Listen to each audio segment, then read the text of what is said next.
All right. Well, welcome back to another Third Thursday conversation. And I am especially excited about this conversation to introduce you to my friend, Dr. Karen Kennemur.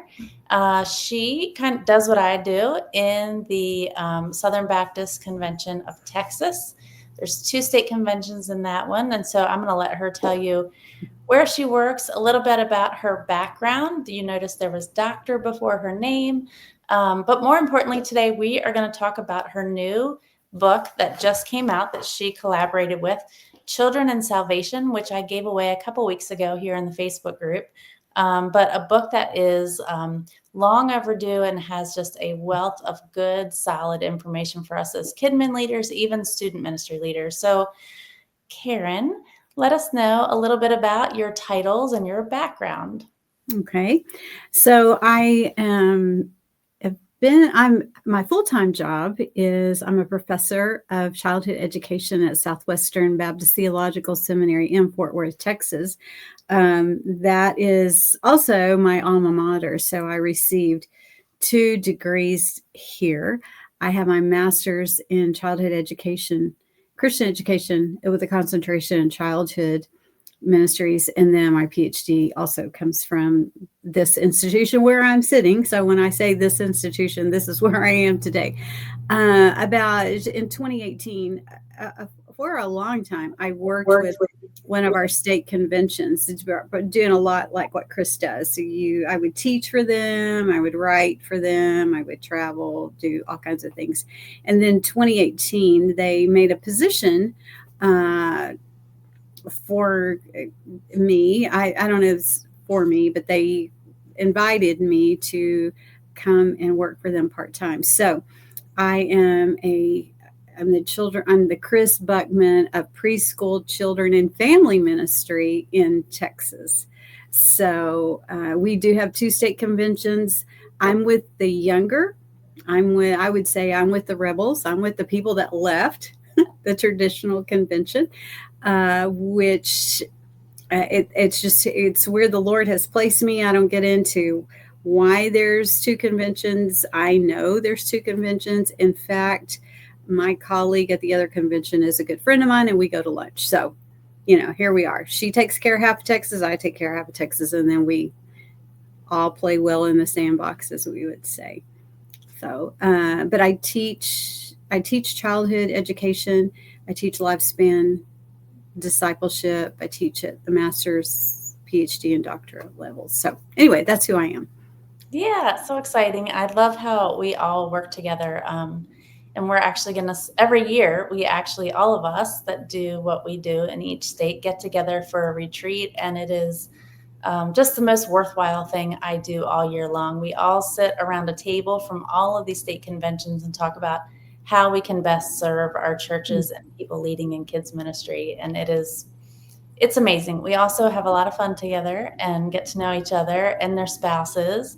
So that trip's coming up in a couple weeks. So we're both looking forward to that. I know that I am. But today I want to talk a little bit about the book, Children and Salvation. And so I think we were at Ridgecrest together when you first told me the book was in production. That was probably 2 years ago, maybe. So tell us a little bit about, you write the introduction for the book. So, and that covers a little bit about how the book came about. So if you could just share with everyone about that. Yeah.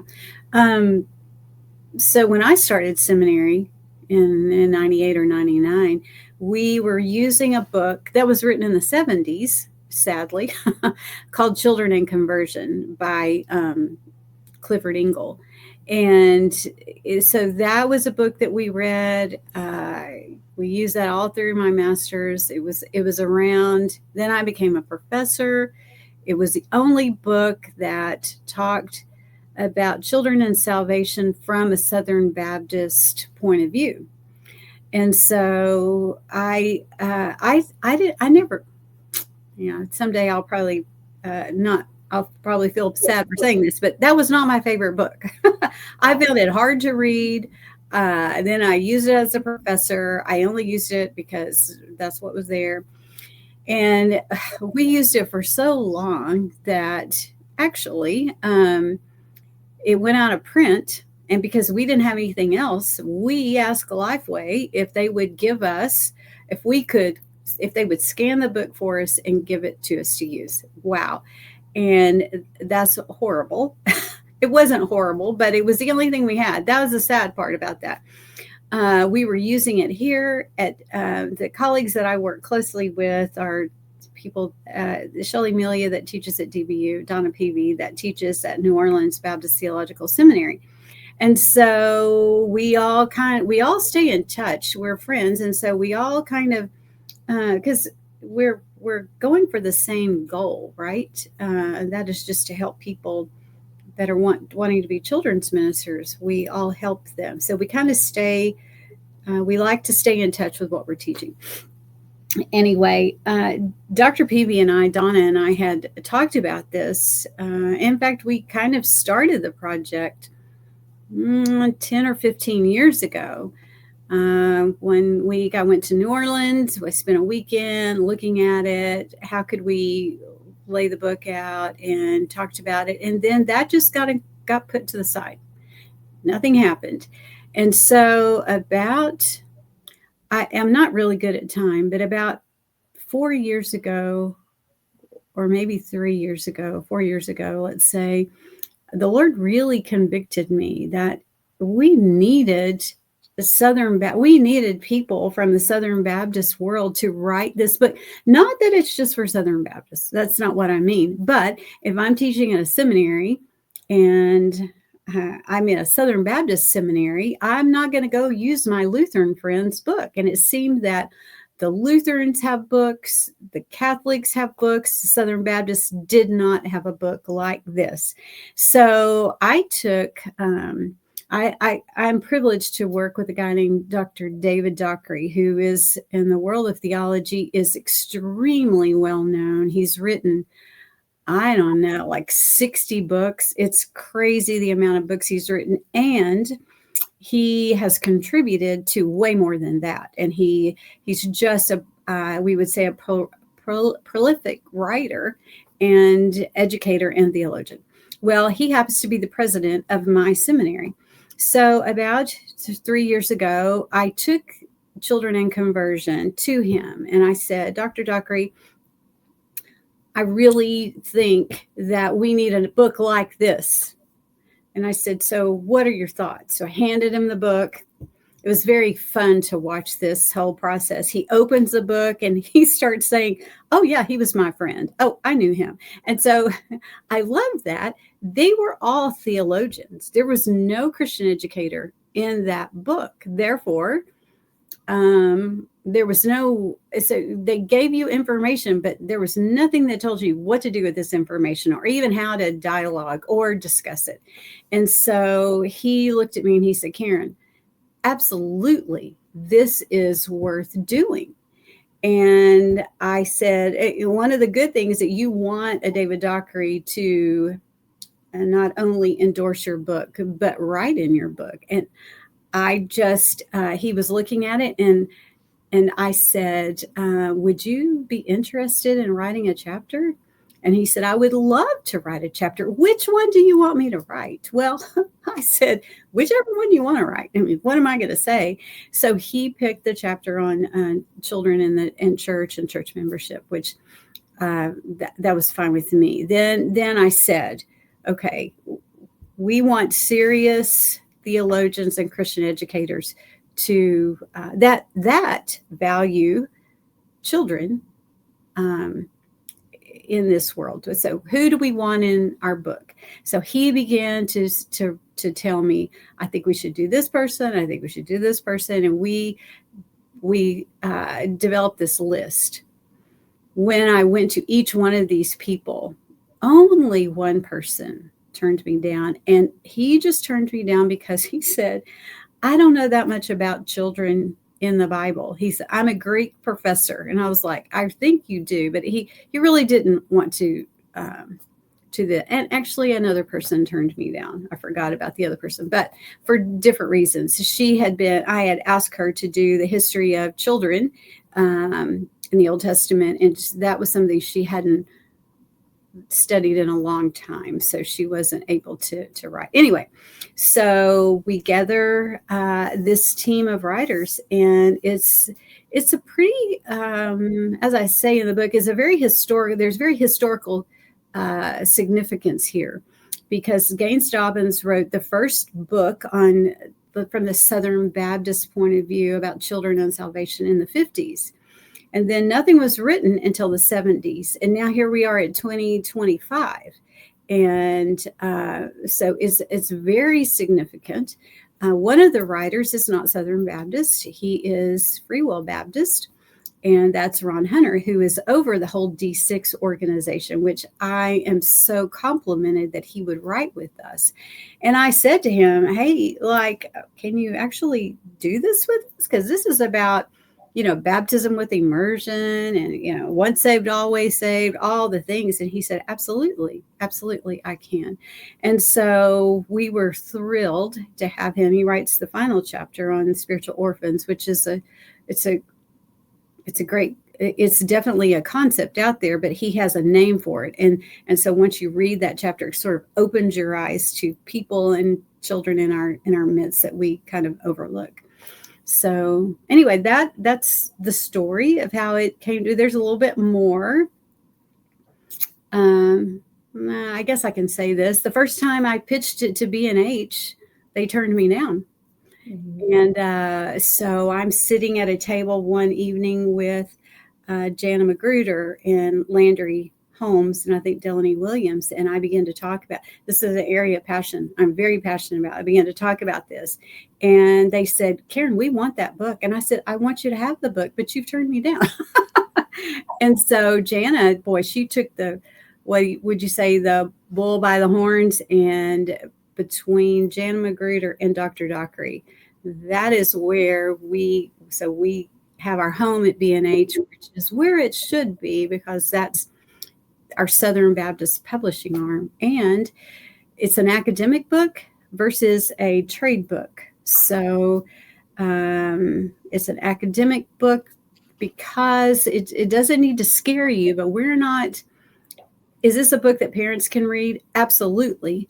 But the target market that we wanted was for children's ministers, seminary students, pastors, the church staff. We wanted to have a book that they could read and say, wow, okay, this is how we as Southern Baptists believe about children and salvation, about children and baptism. And there's some other chapters in there, but so that's the heart of the book. It's a book for everyone, but our target market was children's ministers, pastors, staff, stuff like that.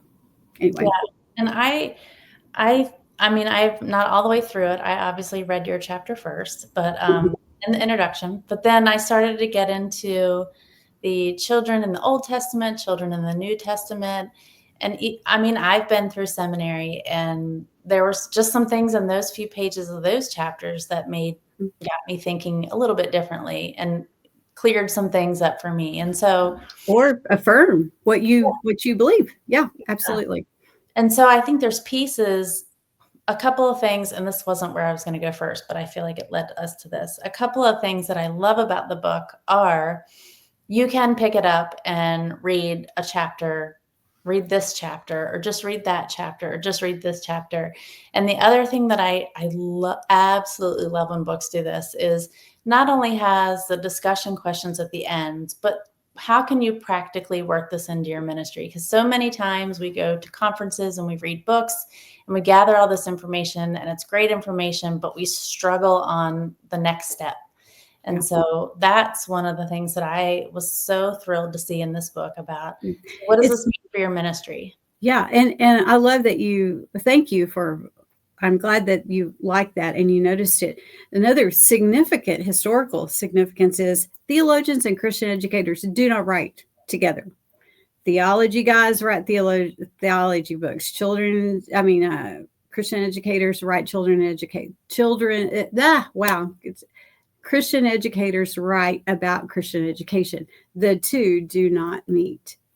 That is why this is a gift, because you have theologians and Christian educators. So what that's very intentional what you're talking about, Chris. So we knew, because we had read other books, that what do we do with this theology? Like, and Yeah. so that always from the beginning it was, let's have the theology, the education, and then discussion.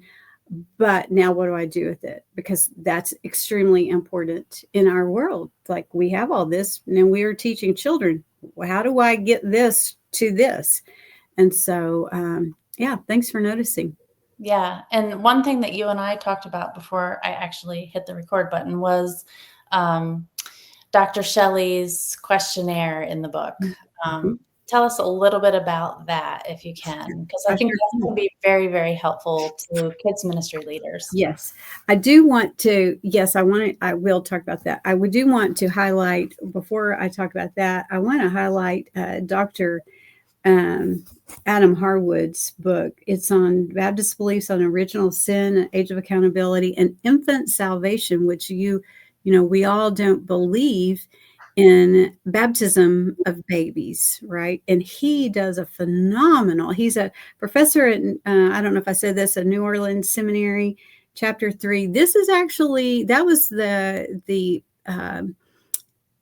subject of his dissertation. So he's written about this for years. And it's funny because, my dad is a retired pastor. He's 88 years old. So, of course, I was thrilled, and it'll make me tearful to get to go show him, Dad, this is what our group did. And yeah, he didn't go right to my chapter. He went to chapter 3. Adam's chapter. And I need to tell Adam that not only did he do that, he's an assisted living facility, and he's their pastor, and so he preaches often, not every Sunday, but most Sundays. And so not only did he love that chapter, but he preached from that chapter. So I love that story. Okay, one of the things that Dr. Amelia is very passionate about, I'd say PV, Kennemur, and Amelia and King are all passionate about the discipleship of children, because we all know that when a child is, I guess you would say this is developmentally appropriate, but when a child is in about the 7th grade, they begin to doubt everything. Why? Their body is changing. It just seems like the world is changing. School is different. I mean, everything in their life is changing. So that's a time where they also begin to doubt their salvation. Was I really a Christian? Am I really a Christian? And that they begin to struggle with that. So a lot of times what happens is people that maybe did not know their background, ministers will just go, oh yeah, well, now you're a Christian, so I'm doubting my salvation. I don't think I am. So, okay, well, now you're a Christian. Let's represent the gospel and you become a Christian. And it kind of nullifies what maybe had happened in the past in the church. So I think we would probably all agree that discipleship with children is extremely important, and we don't do it often. Maybe we aren't intentional about it. I mean, if you think about discipleship with children, we think about teaching them to use the Bible, read the Bible, study the Bible. If we think about it like that, so Bible skills. Once a child leaves the 6th grade, we never talk about Bible skills anymore. When you get in the 7th grade, you need to not use the table of contents, by the way, because you're supposed to know everything about the Bible, which is too bad. But anyway, I'll try. I can get on tangents, right? All professors can. But on page 62 to 63, Dr. Amelia lays out this assessment that it's good for all of us to use. And that's what it's in here for, is to be used. What she says is, the task of discipling children utilizing the 4 areas of focus from her chapter can seem overwhelming. So she's saying, you need to worry about relationships, about the stories you're telling, about the rituals, and now you've got to talk about the doubts. That's a lot. So she says one way to assess your ministry is to use the following tool or instrument to help you identify your strengths and weaknesses. So she lays this out. It's very easy to do. I think it's something that you should probably do on an annual basis to see, how am I doing with this thing called discipleship? Because the more the contemporary church changes, it seems like there's less time for children's ministry. When we're redoing the church schedule, well, kids or families in our world are coming on a Sunday for 1 hour. Well, what can you do in 1 hour? So anyway, that's a great tool in there. Yeah, it is a good tool, and everything, all of the sections of the tool, she's got it broken into relationships, story, rituals, but the doubts one is one that I think is one that we don't approach very much. I think we kind of think apologetics, we think teenagers, but really addressing doubts in children is big. It's huge. I, It's huge. and maybe they don't come across as doubts, maybe they come across as questions. Mm-hmm.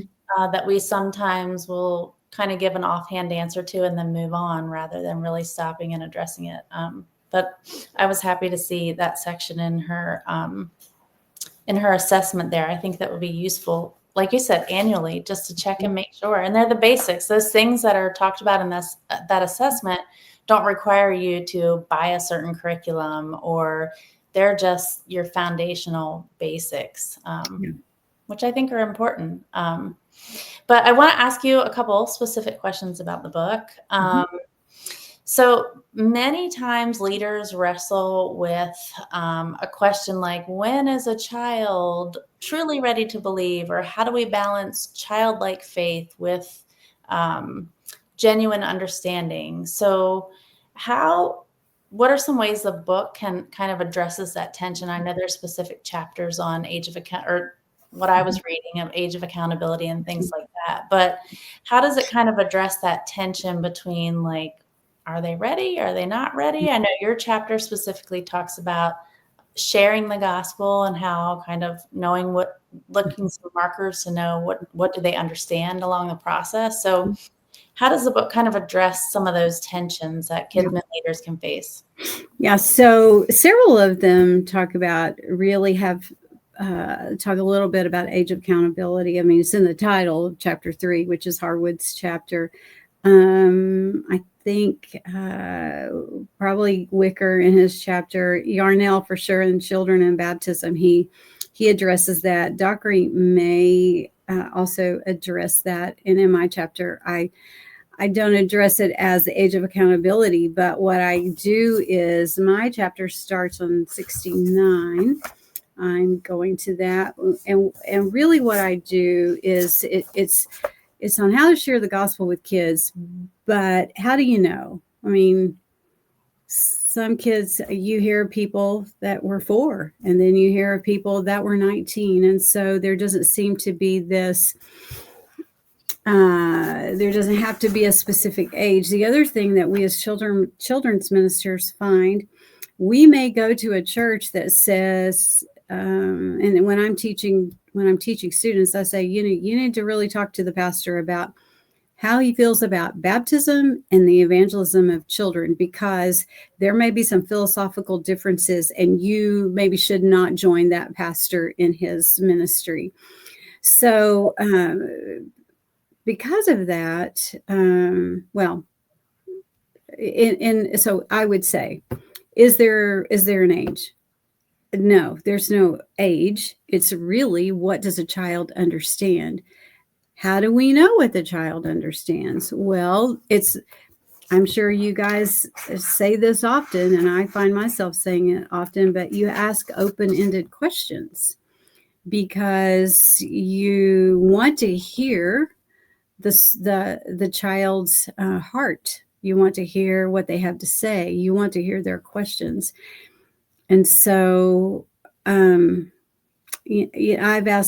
worked with a lot of theologians. I've asked a lot of theologians. A lot of them have agree the same way that I do. It's all about listening to the child. Is the child ready?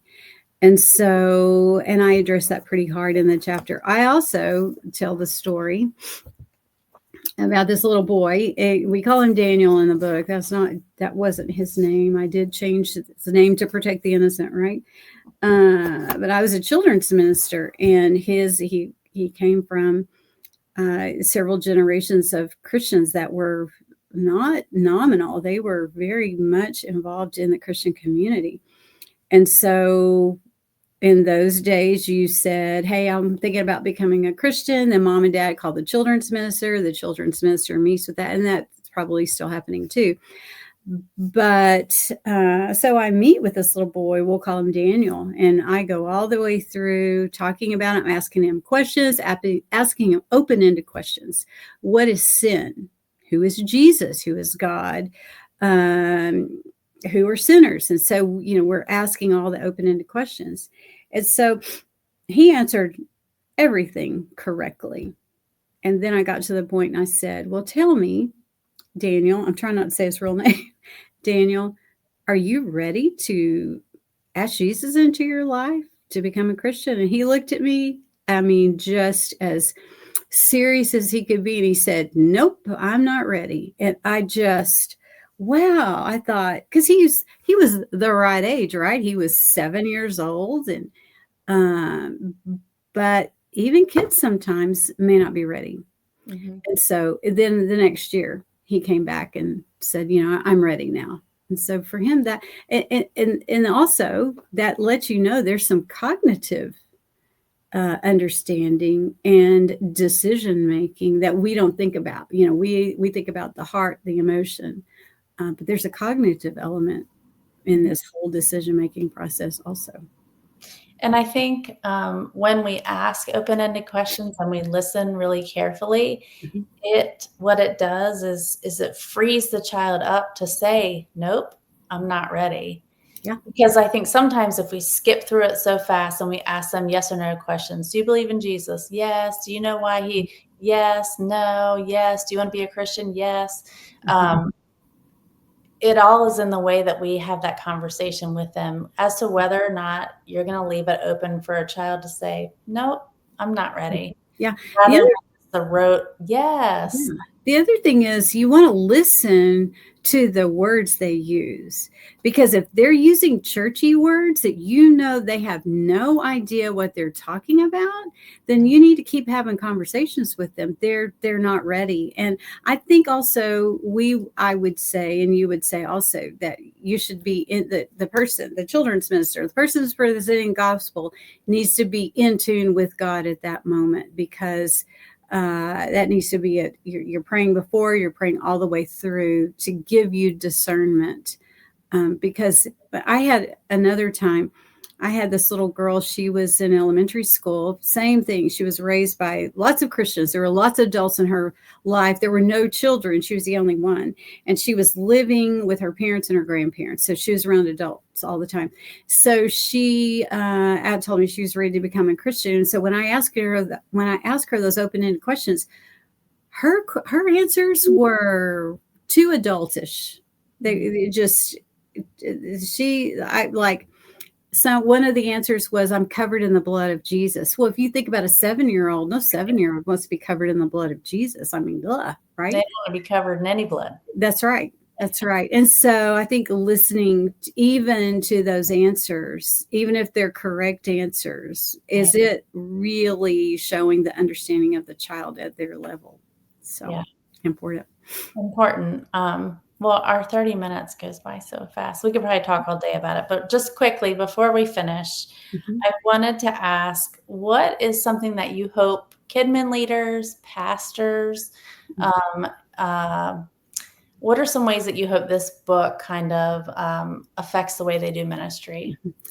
I hope that when they read this book, and you can read chapter by chapter, but I want them to, my hope has always been that they have the confidence in what they believe and what they've been led to believe, that Sometimes when you read this book, so it's biblical, theological, and practical considerations. I want them to come away with really understanding what they believe biblically and theologically. Uh, if it's we're not labeling it Southern Baptist, but if you believe in this way of theology, I want this book to give them the confidence so that when you're sitting talking with your Methodist friends or your Lutheran friends or your Catholic friends, you know why we don't do baptism of children, why we immerse and not sprinkle. If a baby dies, where do we believe that the baby's going? That's what I wanted to give them confidence in how they believe in their theology. And sometimes kids ask those questions. They'll come into our ministry and say, "Oh, I was baptized as a baby." Uh, Right. and so it'll help us address those things with them as well too, Yeah, which absolutely. I think it's important. So, well, we're at 30 minutes, so we could talk forever. I'm excited to get to the end of the book. One thing I also love about the book is so many kids ministry leaders, and I think volunteers too, can get the feeling that kids ministry is like a babysitting thing. Mm, So having a book that has some deep theologians that have done some good adult work speak mhm. into this is reassuring that what we're doing is just as important as what's happening in the sanctuary on Sunday morning. I agree. And I love the fact that when I ask, so there's what, 12 there's 11 chapters. So I ask 13 people. 11 of them said, no, yeah, 13, 11, yeah, 13. 11 of them said, yes, we think this is important. We want people to understand um, biblically and theologically how we believe in children and salvation. So, I was amazed that most of these theologians I work with, and I was just like, wow. And then after we wrote the book together, they are so affirming. I kind of took our friendship to a whole new level because now I respected them more because they value what I do. Sometimes also we don't think everybody values, and so that kind of hurts our confidence level, right? But man, these guys, that females and males that wrote this, are all in and wholeheartedly believed in this book and children and salvation and the importance of it. So Yeah, we excited. know about that, that the majority of kids make their decision before the age of 13. So That's right. what we're doing matters. Well, thank you for taking time out of your schedule to talk Yeah. to me today. And I look forward to spending time with you in a couple weeks. Yeah. And I'm going to put a link in the comments when this posts of where they can go to get the book on Amazon. And for those of you that comment salvation, I'll pick one of you and send a copy of the book to you. And I've even tossed about the idea of having a book club within BCMD churches to discuss the book and go through the discussion questions together. So that will be coming hopefully. But thank you, Karen, for Thank spending you. time with us today. And we'll see everybody next month for the next third Thursday.